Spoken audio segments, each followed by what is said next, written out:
Hey guys, this is your friend Kodajit, and in this video I'm going to show you a tool that is going to make testing Electron code ridiculously easy. So when you're working on Electron, you're developing an Electron app and there is a piece of code that you want to test or a piece of code that you want to run and not have to compile your app and run it and spend all those minutes again and again. You can use this tool. It's called Electron Fiddle, and in this video I'm going to demo how to use it. It's very easy and very important if you are creating Electron based apps, so keep watching this video. So Electron Fiddle is actually an app that is made in Electron, and it's made by the official guys, the guys who made Electron itself, and it is on the front page of electronjs.org. That's the website where you go to download the official version of Electron. Just scroll down a little bit and you will see the link to Electron Fiddle. Click on download from GitHub and you'll be able to see the code. So basically here you can see the source code if you want, or you can even download one of the binaries, and it's an executable file. So based on your platform, you will need to download it. If you're using a PC like I am, you can use this one, Win32 ARM64 setup or Win32 x64 setup. I think this is the one for my PC.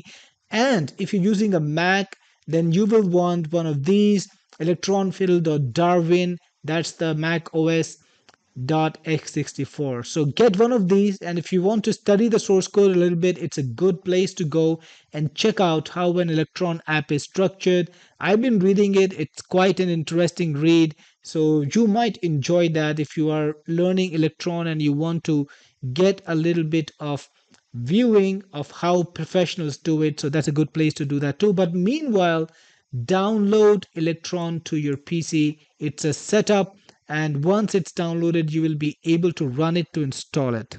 Or you can go to the Electron JS Fiddle homepage. It's electronjs.org Fiddle, and it actually makes things quite simple because you've got only three alternatives and you can't go wrong with that because it's gonna actually detect your platform. So download Windows x64, wait a couple of seconds depending on your internet speed, and then run the setup. It's easy. So just hit the setup. It's gonna run Fiddle on your PC. After you've installed it, run Fiddle, find Fiddle on the taskbar and run it, and you will see Fiddle. This is Fiddle. Let me explain to you the structure a little bit. It's very simple. This is the main process, the main JS process over here. You can see all the code for the main JS process right here. And this is the view. This is the index.html in this project. You can see all the HTML code here, and you can move things around a little bit. I just want to realign it. Okay, that's all right. So this is done. The HTML file is right here. Then over here, you've got the preload file. This is where your preload code goes in. And finally, this is the renderer, which is linked from renderer.js. On the left side, you've got all the files that are listed on this console right over here. If you add a new file, for example, like myjs.js, and you want to bring it to the page, it's already here. You can do that. If you want to close it, you can. So this is basically an editor. It's kind of VS Code like editor, maybe without the plugins, and you can practically do everything that you can with this that you can do with VS Code, and it's very convenient for testing. Finally, the most important part in my opinion, Fiddle also supports all the NPM packages that you can think of. So if you want to include an NPM package, you want to give your code access to an NPM package, you can just put the package name here and it will be available to your code. So let me do that. Fiddle actually supports all the packages that you can find on NPM. You can practically use every one of them. For example, I'm using a package these days for SQL. It's called Better SQL with pre-builds. This is the one that I'm using, and it will let you use SQLite databases. Now in Fiddle, we are not going to use an SQLite database with this one, but let me show you how to include this package. Should I need to use it, I can just go back to Fiddle now and put the package name, press enter, and that's it. The package will be available. Now when you run it, it's going to include the package. You can see it's installing the package because we have included it just now, so that might take a few seconds. Alright, so the package was installed and the app is running. So it's a very simple app right now. Let's make it a bit functional. Let's get Fiddler to test some code and see how it actually works. Okay, so I have replaced the main HTML code with just a little form, a small form that takes a first name. There's an input for first name, there's an input for last name, and then there is a submit button. So it's a very simple application. It's going to be a very simple application, an app that takes the name of a person. So let's run it again and let's see the changes on the screen. So here you have it, first name, last name, and submit. That's it. What we want to do is we want to save this information to the computer and just load it. So when the person loads this application again, they should see the information that they have saved. That's it. It's going to be simple. Let's do this. To store the data, we are going to use a package called Electron Store, and it's a very simple to use package. You can just require it in your project, and then you can set values to it using store.set and get values using store.get. So let's use it in our fiddle and let's see how it works. So going back to the fiddle now, here we are, and I've got the console open. I'm going to close it to make more space. And what we got to do is inside of modules, right on the sidebar over here, we're going to type out the package name that we're going to use and click enter. Now whenever we run the fiddle, Electron Store is automatically going to be pulled from NPM and is going to be available to your code. So what I've done meanwhile is I've written the code to save the data, to load the data, and I'm going to show it to you now. So our main process is more or less as is. We haven't changed much, but I do want to make one change. There is a command to open DevTools inside of Fiddle, so you can see the Chromium DevTools, and Chromium DevTools are good for debugging the front end of the application. This is the front end, and if you want to debug the front end, you can't debug the node side. This console is only for the node debugger, and if you want to debug the front end, you have to turn on the dev tool. So I'm gonna uncomment this, and now when I run Electron, they will open the dev tools. Now what I've done is I've got a little form that says first name, that has the last name, and I've got text boxes with IDs, and I've got a button that says submit, and the data will be loaded from the first name and last name on submit and saved. So all of this is actually in the preload process and the renderer process. So if you'll notice my main process code right now, I have context isolation turned on and I have node integration turned off. So this is Fiddle, but I'm following the best practices. According to the best practices, when you use Electron, you should have context isolation turned on so that your app can protect you from damage due to loading an internet file that can try to hijack your PC, and the node integration should be turned false so that your processes run pretty much in isolation. So now the preload file becomes more important, and we can expose the functionality that deals with file system and such like using the preload file, and that's exactly what I've done. So over here in the preload file, which is included in main, you can see the path over here, preload.js. This is the preload.js, and this is part of Fiddle 2. I am including electron.store. I'm requiring it and assigning it to a variable called store. I'm creating a new instance of store, and I've got two little functions over here, save details and get details. Inside of save details, I'm calling console.log. This is to just inform me in the debugger that something has happened. I like to track things like that, so console.log I use a lot. And I've got config.set. So this was my instance of store config. I've got config.set where I'm setting lname and fname, which I'm accepting as arguments. And in get details, what I'm doing is I'm doing config.get and just getting the first name and the last name and assigning it as an object to get details. Simple stuff, but to use it in the renderer, to be able to display it on the index HTML on the website, on the web page, we need to use something called a context bridge. And we need to expose this object in the main world. So I'm calling context bridge dot expose in main world and then give it a name. You can actually expose multiple objects, and you can just give every object a name. Like this one is called bridge, so I'm exposing bridge object where I'm assigning this, and save details and get details functions are going to be available to the renderer.js file, which is included in my HTML.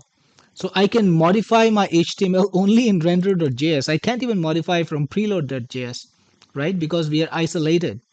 So I have to call preload functions from renderer.js and then modify the front end. So that's exactly what I'm going to do now in Fiddle, all in this text application. First thing, data equals to window.bridge. This is the bridge over here that I have exposed to the main world. Get details, the get details functions, and I can get the first name and the last name in the details and the data in the data variable. And I'm gonna check whether my data is undefined. If my data first name is undefined, maybe I'm running the software for the first time, maybe the store is empty, maybe the store got corrupted. Whatever happens, we don't want our application to crash. So always do defensive programming. Always check for nulls. Make sure, always check for undefined. Make sure that your data is there before you want to process it, before you try to process it.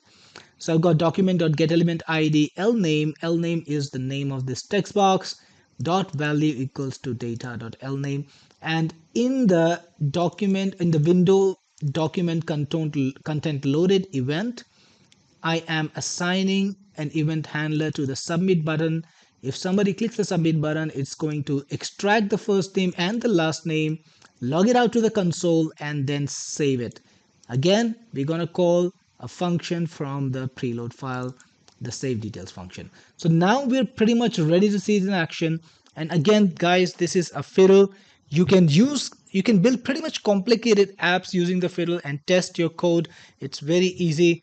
Let's run it now and see it in action. So my app is running now. You can see the terminal just opened up over here.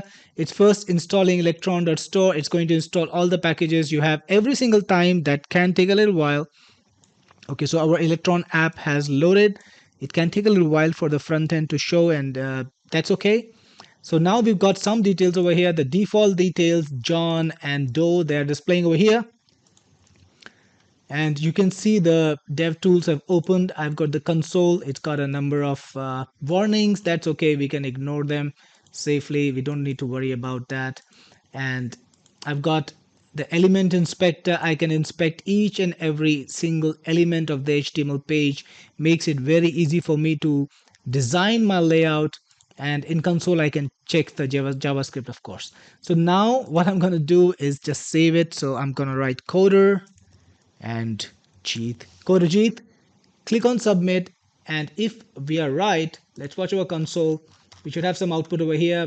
I was just taking out the console. I was logging the details, like console.log fname and lname. You can see the details were printed. There were two input controls, and then there was a save message. So somewhere I must have logged out save. You can see in save details I'm logging out save, so that's logged here too. And finally the data is saved. How will we test it? We're going to close the application and then run it again. So if it's saved, we actually should be starting with the name coderG. So let's see if that happens. Wait a couple of seconds. It's gonna show up.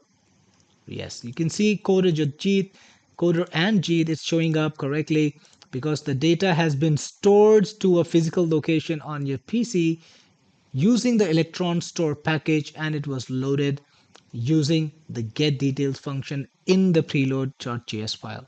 So guys, this is how Electron Fiddle works, and I'm sure by now you can imagine all the possibilities that you can do, that you can have with Electron Fiddle. It's very easy to use. All the files are right over here. You can close and open any file you want just by clicking on it. Toggle visibility, that's all you need to do.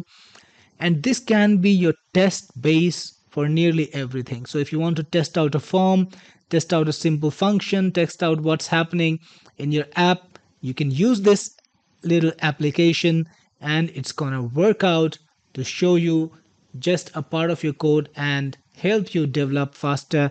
I highly recommend it. Get Electron Fiddle, test your code, and you can even run some of the projects in Electron Fiddle from other developers. By the way, I want to point out Electron Fiddle can actually load code from gist.github.com, and you can even publish to gist.github.com. So gist.github, in case you didn't know that, it's a part of GitHub with little snippets. So, I'm sure you're used to the entire repos on GitHub. But if you go to gist.github.com, let's make it lowercase. Here we go. It's got little code snippets, and you can actually browse all the code snippets available to you, so you can see what code snippets are available. All of them are not going to be Electron, but you might find a lot of Electron code snippets. You can test them out, you can play with them, and you can even save them, and you can search too. So if you search Electron, you should find some Electron code snippets too. Like this one, let's see, I'm trying to find something that can work with Electron. So maybe this one, Pegasi. I don't even know what this does, but you can directly load it into Fiddle.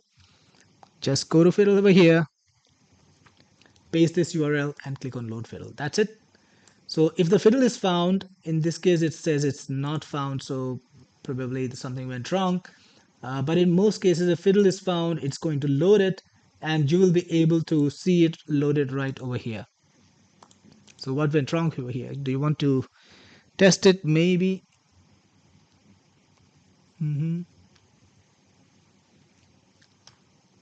Okay, so this was the fiddle.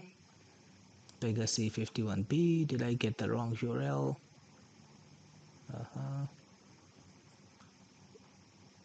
Looked okay to me. Did I? Okay, maybe I got a partial URL. Okay, so yeah, I got a partial URL. You can see that now it's loading, but I'm not gonna load this fiddle and overwrite my beautiful code. So it's perfectly fine. You know how it works, you know how gist works, and by now you know how fiddle works pretty well. You can see that it's pulled a lot of packages from that fiddle. Anyways, guys, this was the tutorial for fiddle. I hope you enjoy this app. Drop me some comments. Tell me what you feel about my tutorials. What would you like me to make a tutorial on next? And please do subscribe, hit the like button, encourage me to make more learning videos. This is your friend Khorajit signing out.